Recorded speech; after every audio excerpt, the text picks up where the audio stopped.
Hello friends, ഇന്ന് ഞാൻ നിങ്ങളെ കാണിക്കാൻ വേണ്ടി പോകുന്നത് ഒരു 4 മെഗാപിക്സൽ PT കളർ ക്യാമറയാണ്. PT മീൻസ് പാൻ ടിൽറ്റ്, അതായത് നമുക്ക് റൊട്ടേഷൻ ചെയ്യാൻ പറ്റുന്ന കളർ ക്യാമറ.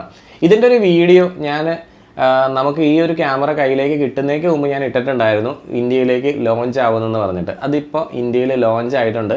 ആ ഒരു ക്യാമറയുടെ ഡെമോ വീഡിയോയും അതുപോലെ തന്നെ നമുക്കത് അൺബോക്സും കൂടെ ചെയ്ത് നോക്കാം. അപ്പോൾ എല്ലാവർക്കും നെക്സ സിസ്റ്റത്തിൻ്റെ പുതിയൊരു വീഡിയോയിലേക്ക് ഒരിക്കൽ കൂടി സ്വാഗതം. ഇതാണ് നമ്മുടെ ഈ ഒരു ക്യാമറയുടെ വ്യൂ വരുന്നത് കേട്ടോ. ഇതിപ്പോൾ നമ്മൾ വെച്ചിരിക്കുന്ന ക്യാമറയുടെ ഭിത്തിയുടെ ബാക്ക് സൈഡിലെ വ്യൂ ആണ് കാണുന്നത്. ക്യാമറ ദേ വരുന്നതാണ് ക്യാമറ കേട്ടോ. ഇത്രയും ക്ലാരിറ്റി ഉണ്ട്. നമ്മൾ ഈ ഒരു ക്യാമറ ഒരെണ്ണം വെച്ച് കഴിഞ്ഞാൽ നമ്മുടെ വീടിൻ്റെ മുറ്റം മുഴുവൻ നമുക്ക് കവർ ചെയ്യാൻ പറ്റും, അല്ലെങ്കിൽ ഓഫീസിൻ്റെ ആ ഒരു ഫ്രണ്ട് ഏരിയ മുഴുവൻ നമുക്ക് കവർ ചെയ്യാൻ പറ്റും. ഇതുണ്ടോ, ഈ ഒരു ക്യാമറ ഓട്ടോമാറ്റിക് കറങ്ങുമൊന്നുമില്ല, ഞാൻ എൻ്റെ ഫോണിൽ കൂടെ റൊട്ടേറ്റ് ചെയ്യുന്നതാണ്. ഇതുണ്ടോ, ഇതിപ്പോൾ ഞാൻ ജസ്റ്റ് ഒന്ന് പാൻ ചെയ്ത് കാണിച്ചു തരാം. ഇനി ടിൽറ്റ് ചെയ്യുന്ന എങ്ങനെയാണെന്ന് ഇതുണ്ടോ ഞാൻ നിങ്ങളെ കാണിച്ചു തരാം.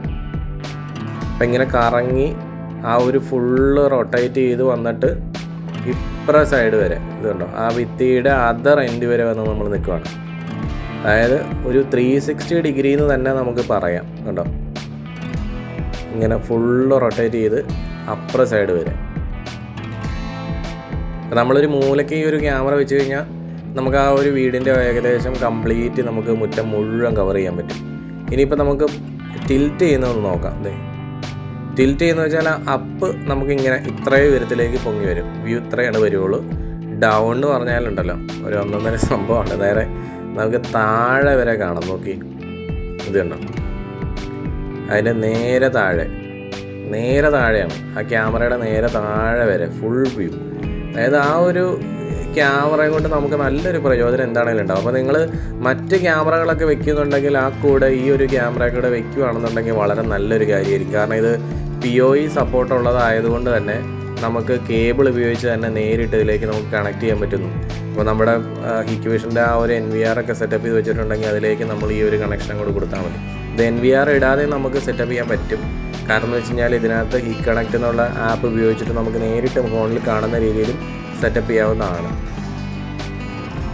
ഇനി സൂമിങ്ങിൻ്റെ കാര്യം പറയുകയാണെങ്കിൽ നമുക്കിത് ഇവിടെ ഡിജിറ്റൽ സൂം വരെ ഓപ്ഷൻ ഉണ്ട്. ഡിജിറ്റൽ സൂമിൽ നമ്മൾ ക്ലിക്ക് ചെയ്ത് കഴിഞ്ഞാൽ ഞാനിപ്പോൾ കമ്പ്യൂട്ടറിൽ കൂടെയാണ് കേട്ടോ ചെയ്യുന്നത്. നിങ്ങൾക്ക് മൊബൈലിൽ കൂടെയൊക്കെ ആണെന്നുണ്ടെങ്കിൽ വെറുതെ പിഞ്ച് സൂം ചെയ്താൽ മതി. ഇതൊരു ഡിജിറ്റൽ സൂമാണ്, അതുകൊണ്ട് തന്നെ വലിയൊരു സൂമിംഗ് ഒന്നും പറയാൻ പറ്റില്ല. കാരണം ഇത് PTZ ക്യാമറ അല്ലെന്ന് ഞാൻ പറഞ്ഞല്ലോ, PT ക്യാമറയാണ്. അത്യാവശ്യം രീതിയിൽ നമ്പർ പ്ലേറ്റ് കാണാൻ കഴിയുന്നുണ്ട്. ഈ ഒരു വണ്ടിയുടെ നമ്പർ പ്ലേറ്റ് കാണാത്ത വേറെ ഒന്നുമല്ല, അവിടുന്ന് ആ ഭയങ്കര വെയിലുണ്ട്. ആ വെയിൽ ഈ ഒരു വണ്ടിയുടെ നമ്പർ പ്ലേറ്റിലേക്ക് അടിച്ചിട്ട് റിഫ്ലക്റ്റ് ചെയ്യുന്നതാണ്. ഇവിടെ ഇരിക്കുന്ന വണ്ടിയുടെയൊക്കെ നമ്പർ പ്ലേറ്റ് നമുക്ക് വായിക്കാൻ പറ്റുന്നുണ്ട്. പക്ഷേ ഒരിക്കലും ഇതൊരു നമ്പർ പ്ലേറ്റ് ഡിറ്റക്ഷൻ ക്യാമറയൊന്നും അല്ല കേട്ടോ. ഇതൊരു സാധാരണ ഒരു ക്യാമറയാണ്. നമ്പർ പ്ലേറ്റ് ഡിറ്റക്റ്റ് ചെയ്യണമെന്നുണ്ടെങ്കിൽ നിങ്ങൾ ANPR ക്യാമറ വെക്കേണ്ടി വരും. ഇതിപ്പോൾ നമുക്ക് വീട്ടിലൊക്കെ വെക്കാൻ പറ്റുന്ന ടൈപ്പ് ഒരു ക്യാമറയാണ്. അപ്പോൾ ഇതാണ് നമ്മുടെ PT ക്യാമറ, പാൻ ടിൽറ്റ് ക്യാമറയാണ്. ഇതൊരു മിനി PT ക്യാമറയാണ് കേട്ടോ. അതായത് നമ്മുടെ വലിയ ആ ഒരു PTZ ക്യാമറയെ പോലെയുള്ളതല്ല. ഇതിൽ വരുന്നത് ഡിജിറ്റൽ സൂമാണ്, ഒപ്റ്റിക്കൽ സൂമിംഗ് അല്ല. അതുകൊണ്ട് തന്നെ നമ്മൾ സൂം ചെയ്യുന്നതിനനുസരിച്ച് ക്ലാരിറ്റി കുറഞ്ഞു പോകും. ഇതൊരു 4 മെഗാപിക്സൽ ക്യാമറയാണ്. അപ്പോൾ ഇതുപോലത്തെ തന്നെ സെയിം മോഡലിൽ വരുന്ന ഒരു 2 മെഗാപിക്സൽ ക്യാമറയും കൂടെ നമുക്ക് അവൈലബിൾ ആണ്. അതിൻ്റെ പ്രൈസ് ഇതിനേക്കാളും കുറവായിരിക്കും. നിങ്ങൾക്ക് ഇതിൻ്റെ പ്രൈസ് ഡീറ്റെയിൽസൊക്കെ അറിയണമെന്നുണ്ടെങ്കിൽ ഞാൻ താഴെ കൊടുത്തിരിക്കുന്ന നമ്പറിലേക്ക് നിങ്ങൾ വാട്സാപ്പ് ഇട്ടാൽ മതി. അപ്പോൾ ഞാൻ അതിൻ്റെ പ്രൈസ് കാര്യങ്ങളൊക്കെ അയച്ചു തരാം. നമുക്കൊന്ന് അൺബോക്സ് ചെയ്ത് നോക്കാം.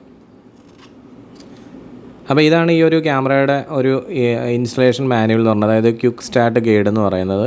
അപ്പോൾ ഇതിനകത്ത് പ്രത്യേകിച്ച് കാര്യങ്ങളൊന്നും വരുന്നില്ല. നമുക്കതിനകത്ത് കുറേ ഭാഷകളിൽ അതും ഇതൊക്കെ എഴുതി വെച്ചിട്ടുണ്ടെന്നുള്ളതൊന്നുമില്ല.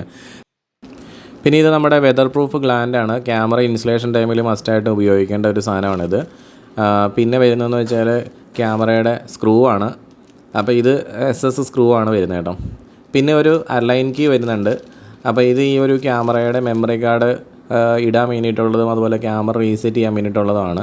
പിന്നെ ഒരു ഡ്രില്ലിംഗ് ടെംപ്ലേറ്റാണ് വരുന്നത്. അപ്പോൾ നമുക്ക് ഈ ക്യാമറ ഭിത്തിയിൽ ഫിക്സ് ചെയ്യുമ്പോൾ സ്ക്രൂ ഒക്കെ അടിക്കാം. ഇനി നമുക്ക് വരുന്നത് നമ്മുടെ ക്യാമറയാണ്. ഇത്രയും സാധനങ്ങളാണ് ആക്സസറീസ് ആയിട്ട് ഇതിനോടൊപ്പം വരുന്നത്. ഇനി ക്യാമറ എന്ന് പറയുമ്പോൾ അത്യാവശ്യം നല്ല വലിപ്പമുള്ളൊരു ക്യാമറയാണ് കേട്ടോ. എന്ന് വെച്ചുകൊണ്ട് PTZ ക്യാമറയുടെ അത്രയും വലിപ്പമൊന്നുമില്ല, എന്നാലും പറയത്തക്ക വലിപ്പമൊക്കെ ഉള്ള നല്ല ഹെവി ആയിട്ടുള്ളൊരു ക്യാമറ തന്നെയാണ്. നമുക്ക് വീടിൻ്റെയൊക്കെ ഫ്രണ്ടിൽ നമുക്ക് ഈസി ആയിട്ട് ഫിക്സ് ചെയ്യാൻ പറ്റുന്ന രീതിയിലാണ്. അതായത് നമുക്ക് സീലിംഗ് മൗണ്ട് ആണെങ്കിലും ഫിക്സ് ചെയ്യാം, അല്ലാതെ നമുക്ക് ഫിറ്റ് ചെയ്യാൻ പറ്റുന്ന രീതിയിലുള്ള ഒരു ബോഡിയാണ് ഈ ഒരു ക്യാമറയ്ക്ക് വരുന്നത്. പ്ലാസ്റ്റിക് ബോഡിയാണ് കേട്ടോ, മെറ്റൽ ബോഡിയൊന്നുമല്ല. എന്നാലും നല്ല സ്ട്രോങ് ആയിട്ടുള്ള ഒരു ക്യാമറയാണ്. നമുക്ക് ഔട്ട്ഡോർ വയ്ക്കാം, കാരണം ഇത് IP66 ആണ് വരുന്നത്. അപ്പോൾ IP എന്താണെന്നുള്ള കാര്യമൊക്കെ ഞാൻ നേരത്തെ എൻ്റെ പഴയ വീഡിയോയിൽ പറഞ്ഞിട്ടുണ്ട്. അത് ഡസ്റ്റ് അതുപോലെ വാട്ടറിനൊക്കെതിരെയുള്ള ഒരു പ്രിവെൻഷനാണ്. അതിനൊരു 65, 66, 67 എന്നൊക്കെ പറഞ്ഞ പല നമ്പറുണ്ട്. അപ്പോൾ അതിനകത്ത് വരുന്നത് 66 ആണ്.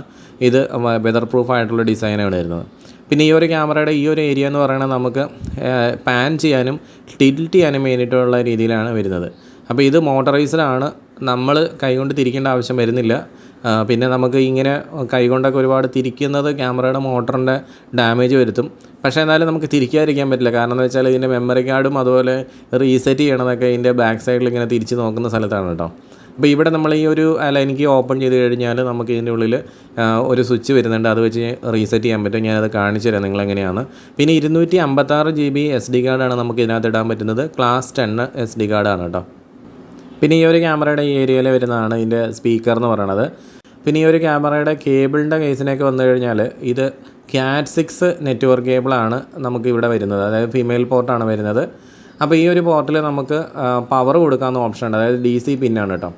അപ്പോൾ 12 വോൾട്ട് പവർ തന്നെയാണ് കൊടുക്കേണ്ടത്. അതിൻ്റെ അഡാപ്റ്ററൊന്നും ഇതിൻ്റെ കൂട്ടത്തിലില്ല. പിന്നെ ഇത് PoE സപ്പോർട്ടുള്ള Cat 6 കേബിളാണ് ഇതിനകത്തോട്ട് ക്യാമറയ്ക്കുള്ളിലേക്ക് പോകുന്നത്. അതുകൊണ്ട് നമുക്ക് PoE സ്വിച്ച് വെച്ചുകൊണ്ട് ഈ ഒരു ക്യാമറേനെ പവർ ചെയ്യാനും അതുപോലെ തന്നെ ഡാറ്റ ട്രാൻസ്മിഷൻ ചെയ്യാനും സാധിക്കുന്നതാണ്.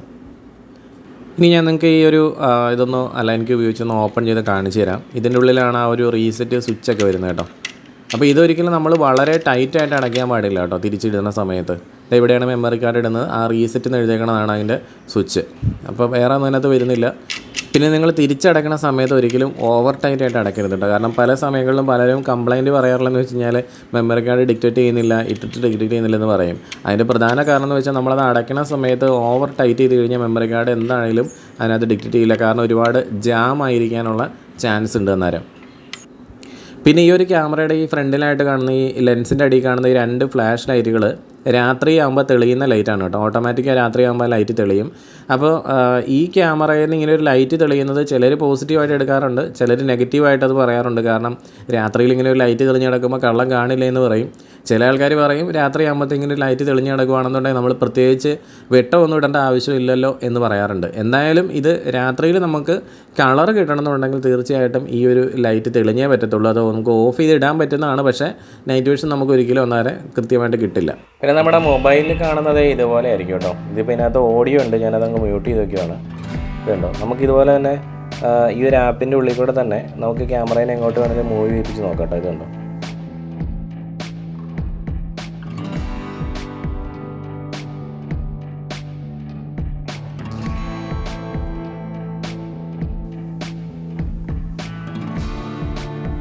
മൊബൈലിനുള്ളിൽ കൂടെ നമുക്ക് കൺട്രോൾ ചെയ്യാം. അപ്പോൾ ഇതിനിപ്പോൾ ഒരു NVRൻ്റെ ഒന്നും ആവശ്യമില്ല. ഈ ഒരു ക്യാമറ നമുക്ക് സെറ്റപ്പ് ചെയ്യണമെന്നുണ്ടെങ്കിൽ NVR ഇല്ലാതെ തന്നെ ഈ ഒരു ക്യാമറയിൽ നമുക്ക് നമ്മുടെ ഫോണിലേക്ക് നേരിട്ട് സ്കാൻ ചെയ്ത് QR കോഡ് സ്കാൻ ചെയ്ത് ആഡ് ചെയ്യാവുന്നേ ഉള്ളൂ. മെമ്മറി കാർഡ് നമുക്ക് ക്യാമറയ്ക്കുള്ളിൽ തന്നെ ഇടാവുന്നതാണ്.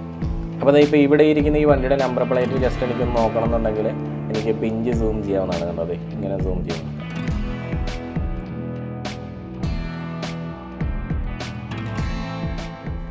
അപ്പോൾ ചില ആൾക്കാരൊക്കെ ചോദിക്കാറുണ്ട് ഒരു ആപ്പിൻ്റെ ഉള്ളിൽ നമുക്ക് ഒന്നിൽ അധികം DVR നമുക്ക് ആഡ് ചെയ്യാൻ പറ്റുമെന്ന്. ഇപ്പോൾ ഞാൻ ഈ ഒരു ക്യാമറയിൽ നേരിട്ട് സ്കാൻ ചെയ്ത് ആഡ് ചെയ്തിരിക്കുന്നതാണ്.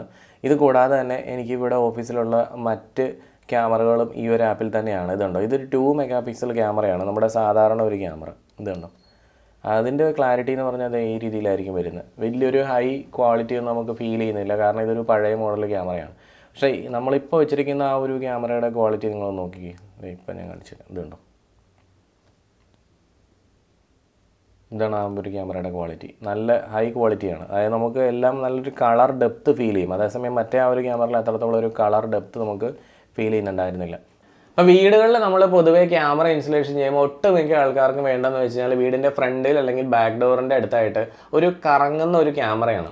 അപ്പോൾ ആ ഒരു സമയത്ത് നമുക്ക് ഹിക്വിഷൻ ഇങ്ങനെ കറങ്ങുന്ന ഒരു ക്യാമറ ഇല്ലാത്തതുകൊണ്ട് ഞങ്ങൾ പൊതുവെ എടുത്തുകൊണ്ടിരുന്നത് വെച്ചാൽ CHC ആയിരുന്നു. അപ്പോൾ CHC ക്യാമറയെ വെച്ച് നോക്കുമ്പോൾ ഈ ഒരു ക്യാമറയുടെ അഡ്വാൻറ്റേജ് എന്തൊക്കെയാണെന്ന് വെച്ച് കഴിഞ്ഞാൽ CHC ക്യാമറയ്ക്ക് PoE സപ്പോർട്ട് ഉണ്ടായിരുന്നില്ല. ഇവിടെ എന്ന് വെച്ചാൽ നമുക്ക് PoE സപ്പോർട്ടുള്ള ക്യാമറയാണ്. അതുകൊണ്ട് നമുക്ക് PoE പോർട്ടുകളിൽ നിന്ന് തന്നെ നമുക്ക് എന്ത് ചെയ്യാം, ഈ ഒരു ക്യാമറയെ പ്ലഗ് ചെയ്ത് പവർ ചെയ്യാൻ പറ്റും. രണ്ടാമത്തെ കാര്യം എന്ന് വെച്ചാൽ ഈ ഒരു ക്യാമറയ്ക്ക് 4mm ലെൻസാണ് വരുന്നത്. CHCയിൽ 2.8mm ലെൻസാണ് വന്നുകൊണ്ടിരുന്നത്. അപ്പോൾ 4mm ലെൻസ് ആയതുകൊണ്ട് അത്യാവശ്യം നമുക്ക് സൂമിങ് ചെയ്ത് കഴിഞ്ഞാലും ക്ലാരിറ്റി കിട്ടുന്ന ടൈപ്പാണ്. പിന്നെ CHC ക്യാമറ എന്ന് പറയുമ്പോഴത്തേക്കും അത് 2MB ആയിരുന്നെങ്കിൽ ഇതൊരു 4MB ആണ്. അപ്പോൾ ഈ ലെൻസിൻ്റെ ആ ഒരു പ്രത്യേകതയും അതുപോലെ തന്നെ റെസൊല്യൂഷൻ്റെ ആ ഒരു ഇത് വെച്ച് നോക്കുമ്പോഴത്തേക്കും നമുക്ക് കുറച്ചും കൂടെ നല്ല ക്ലാരിറ്റി ഉള്ള പിക്ചേഴ്സ് എപ്പോഴും ഈ ഒരു ക്യാമറയിലേക്കായിരിക്കും വരുന്നത്.